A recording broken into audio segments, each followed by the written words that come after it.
বিচার বিভাগের কাঠামোগত রূপান্তরের টেকসই বাস্তবায়নের আহ্বান জানিয়েছেন প্রধান বিচারপতি ডক্টর সৈয়দ রেফাত আহমেদ।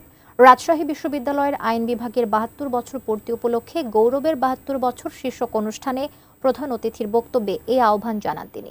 সকালে পুনর্মিলনী অনুষ্ঠানের উদ্বোধন করেন প্রধান বিচারপতি ডক্টর সৈয়দ রেফাত আহমেদ ও বিশ্ববিদ্যালয়ের উপাচার্য প্রফেসর ডক্টর সালেহ হাসান নকিব।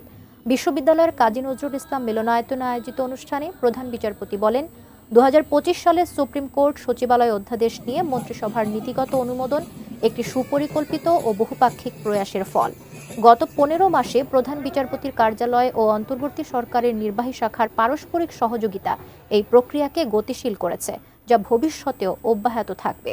বিশেষ অতিথি ছিলেন বাংলাদেশ সুপ্রিম কোর্টের আপিল বিভাগের বিচারপতি জুবাইর রহমান চৌধুরী, বিচারপতি এস.এম. এমদাদুল হক এবং বিচারপতি এ.কে.এম. আসাদুজ্জামান।